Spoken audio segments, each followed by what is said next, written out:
Hey guys, I'm BSC1 again, and it's been a while since I've actually uploaded a video, but we just had nationals like 4 or 5 days ago, and we saw four Flygon decks make top 32.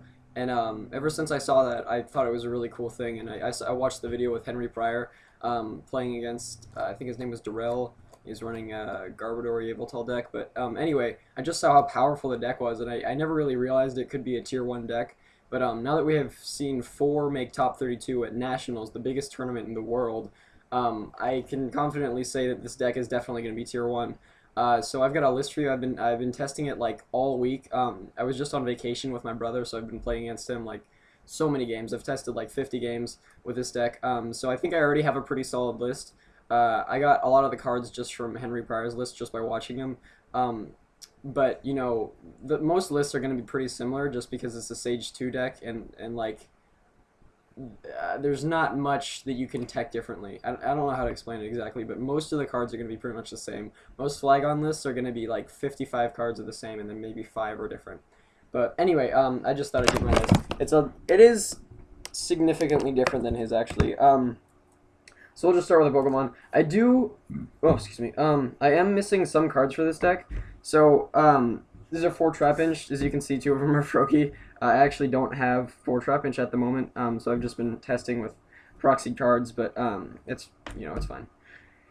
And then we have 1 Vibrava. I like having 2. It's just hard to fit 2.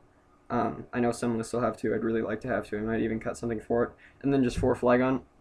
Flygon is just the main focus of the deck. You want to get this out as soon as possible, so that's why you run a 4-1-4 line, or a 4-2-4 if you want to run that too. You can cut something like a Mr.Mime or something. I have that in my list. You can get rid of that. But yeah, I think it's completely necessary to have 4 Flygon. You might be thinking you only need 3, but I'm telling you for sure you do need 4. You want to get turn 2 Flygon every game.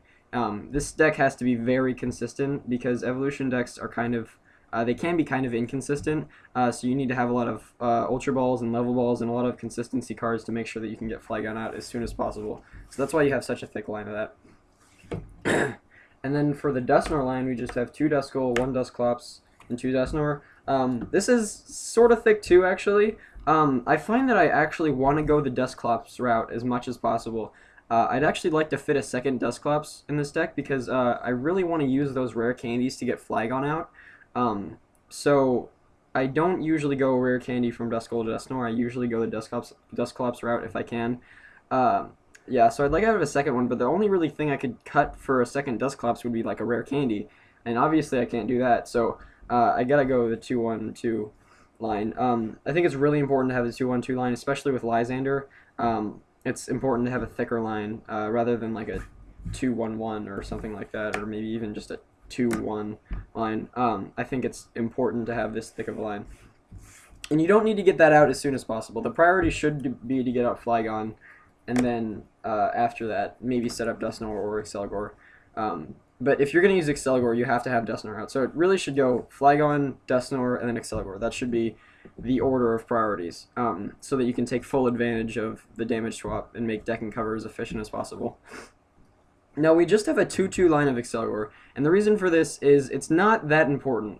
Like I said, it's the last priority. It's the last thing you want to set up. So it's really, it's a small part of the deck, but it's important at the same time. When you set up your Accelgor, you want to make sure you have another one on your bench, another Shellman on your bench, or another Accelgor on your bench, just to make sure that you could deck and cover on the next turn, because you want to be able to stream them. I will admit that it's pretty hard to stream Accelgor in this deck if you just have the 2-2 lineup, but I find that I really just want to prioritize getting Flygon out anyway, and I feel that it would be nice to have maybe a 3-2 line. I think Henry Pryor ran a 3-2 line. Maybe it was just 2-2 also, I'm not sure. But it's really just more important to get your Flygon out than Accelgor, and so because of that we have a thinner line of Accelgor. And then just for the 1-ofs, these are kind of the tech Pokemon. We have 1 Mewtwo, 1 Sigilith, and 1 Mr. Mime. These 2 are just my ideas. I think maybe one other person ran Sigilith that made the top 32. But the reason I added it is because I noticed the Charizard matchup was pretty hard. Because they can get a turn 1 Blacksmith and attach a double colorless and then just knock out your Flygon super fast, or whatever you have. And I noticed in that matchup, if I can just stream Accelgor and promote Sigilif instead of Flygon, excuse me, it's actually a lot better because then they're not taking prizes, and I'm still doing a decent amount of damage. Um, but they can keep their benches really small, like only 3 Pokemon in play total. So you're only doing really 30 damage to them between turns. So it's like 60, and it's really just not enough to make it worth it. If they have like 4 Pokemon in play, then it might be worth it to use Flygon. But if they have such a low amount, only like 3, then it's better to use Sigilif. And then we also have the Sacred Ash, so you can put the Sigilif back in the deck. So I only really needed 1. Also, just against any real deck, if you're taking a little bit longer to set up, or you're not getting that turn 2 Flygon or something, you can always just level ball for a Sigilif and put it in the active position to help out with that. And then we have 1 Mewtwo. This is really just a game closer. You have to be careful because you only have 4 energy in the deck and they're all double colorless. So you really don't want to attach the double colorless to Mewtwo until like the end of the game when you want to be taking those final knockouts. Like I said, the Charizard matchup is kind of hard, and I've noticed Mewtwo is very helpful for that because Charizard takes 4 energy, so you can X-Ball for 120, I believe, just for 1 attachment, which is really good, so that you can close out the ends of the games there. And then we have the 1 Mr. Mime. This is to help against TDK and to help against Virizion Genesect. When I was testing against Virizion Genesect, I actually noticed that the 20 damage to my bench was actually pretty important. Because a Genesect with a Muscle Band attached to it does 120, and so if they did a 20 damage to my bench Flygon, and then I promote it, they can do 120 to it, and make 140 damage total and knock it out. So I thought that Mr. Mime would be a great way to tech against that matchup, because it's also sort of a hard matchup, because Accelgor isn't paralyzing and poisoning because of Virizion ability. But I noticed I still can win the matchup because they're kind of slow. It's not an aggressive deck. Really, the problems that this Flygon deck has are with aggressive decks that do a lot of damage really quickly, like TDK. So that's why I have the Mr. Mime to help against TDK and Virizion Genesect. I haven't really tested the TDK matchup too much, but I'm assuming a smart TDK player would just not fill up their bench very much. Maybe put down 1 Keldeo, 1 Kyurem, and then leave the active with a Thundurus or something like that. And then, since they only need to do 140 to knock out a Flygon, they wouldn't set up the Deoxysis and stuff. So I think TDK might be this deck's really hard matchup. Everything else seems to be even, or you have a favorite matchup. Then we have, for the items, well, actually I'll just do the energy real quick since there's barely any of them. We just have 4 double colorless. You don't attack very much with this deck. Really, any kind of energy that isn't double colorless just isn't that efficient and kind of just isn't worth it. This might seem weird to you that the deck only has 4 energy, but after you test with it, you'll realize that this is really all you want or need, and anything else is just not worth it. For the items, we have a lot of 1-ofs, actually. I'll just put all the 1-ofs out right now. Yeah, that's all the 1-ofs. Like I said, this deck has some proxies in it. None of these are proxies, but you'll see some in a minute. So, Henry Pryor, I believe, ran 2 switch. I only have the 1, but I'd like to have 2. It's just I can't really find room for it. We only have 1 max potion also. I think 2 is sort of standard, but I only have 1. 1 max potion actually does help the Virizion Genesect matchup quite a bit. Having 2 is really nice, but I just really need room for other stuff.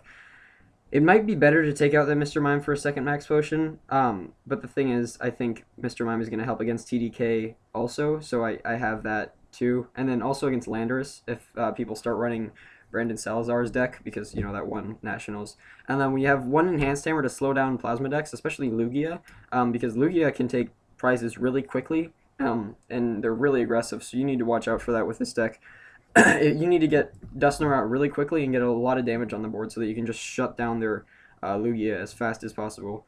So that's why we have the Enhanced Hammer, slow down that deck really quickly. Or, I mean, so slow down on that deck, just to make sure they can't just win the game super fast. Dowsing Machine is just the best A-spec at the moment. Nothing else is really better in this deck. We have Sacred Ash instead of Super Rod because it just lets you shuffle 5 Pokemon back in, and there's no basic energy, so there's not really a need for Super Rod. And then Lysander is just to bring up your opponent's Keldeo, because Accelgor does double damage to Keldeo because it's a grass type. So if you can Lysander up their Keldeo and hit that for 2 turns and just move the damage off with Dusknoir, you can make your damage a lot more efficient and do a lot more work that way. Lysander's great for that. I also added this just to help the Charizard matchup because they need to be able to stream the Combustion Blast if they want to do well. So you can Lysander up their Keldeo, and if they don't have a switch, then you can just hit that twice and get a lot of damage on board really quickly. Also good against TDK. Basically every deck that runs Keldeo. And then Megaphone is basically just to get rid of G-Booster or Garbodor, mostly for Garbodor though. You only need one though, because what happens is they put down a Garbodor, and then you Megaphone it, and you have enough damage on board so that you just Sinister Hand all the damage onto that Garbodor, and then knock it out, and then the threat is just gone. And if they get another one, you can either Dowsing for Megaphone or Dowsing for Lysander, or play Lysander, and just these combination of cards is how you deal with Garbodor. Or your opponent won't even go for it. We actually saw the matchup, or I don't know if you guys saw it, but when you were watching the matchup with Henry Pryor and Darrell, he didn't even go for the Garbodor at all. He just went for Keldeo.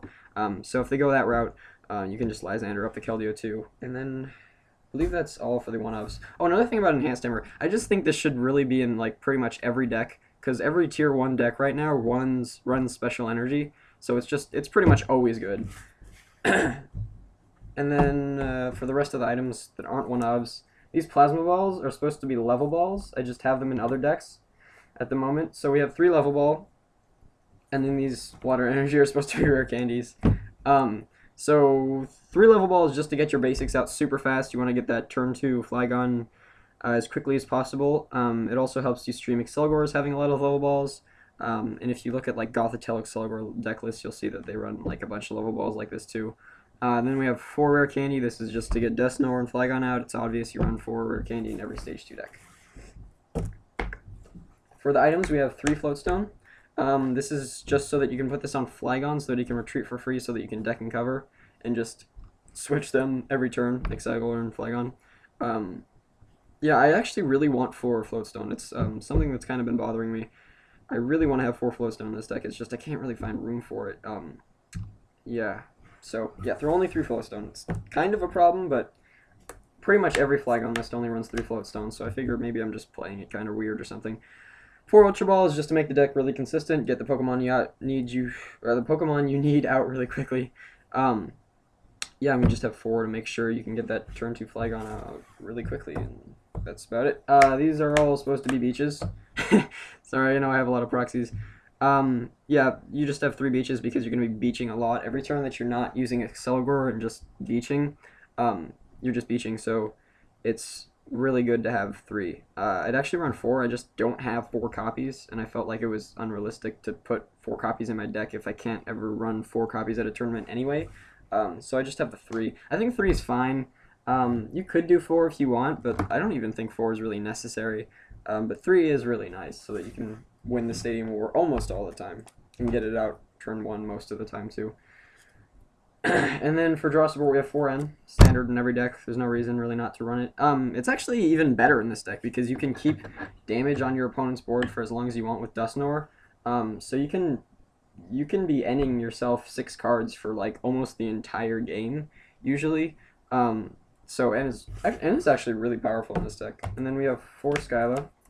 Is mostly just to get the rare candy or the Ultra Ball to get the Flygon out. It's just like the second part of the evolution that you don't have in your hand already, if that makes sense.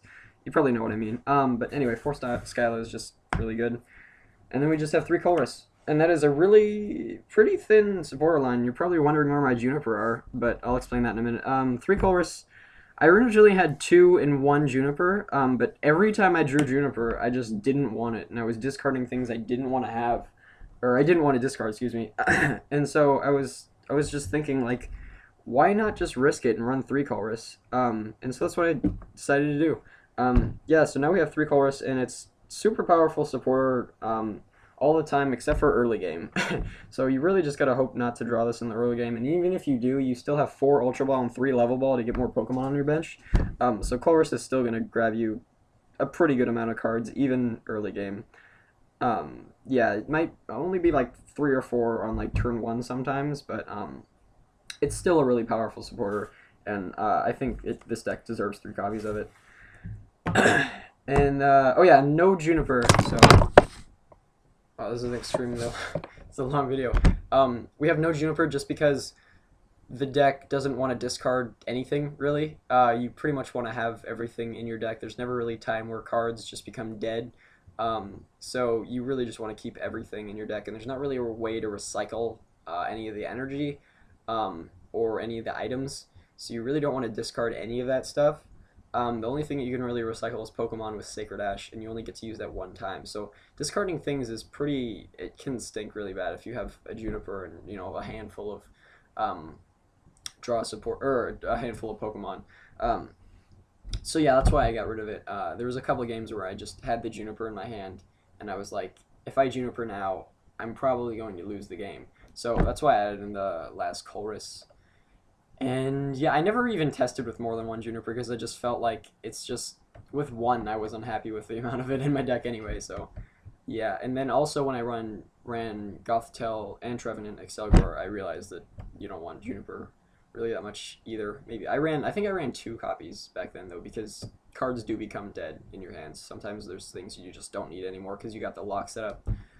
But anyway, that's enough rambling for me. Thanks for watching the video. I know this is kind of a long video, and I haven't really posted anything in like 2 or 3 weeks. It's just because I haven't really come up with any new decks, and I've just kind of been running the same thing. But now I've got this. I'm still running that. I call it the lie now because it's similar to the truth. But it's just that Kangaskhan Reuniclus deck. I'm having a lot of fun with it. I actually took out the Cresselias and the Max Potion and just put in a low punny line because it heals more damage. And it can actually get rid of special conditions. And it's this really cool trick where you just put a float stone on something and then retreat with it and then big jump and then bring it back up. So it's like having a switch, but it's not. It's like retreating twice. It's really cool. Okay, I'm done with this. I'm going to stop talking. Yeah, thanks for watching. Subscribe for more, like if you like the video, and comment if you want to tell me something.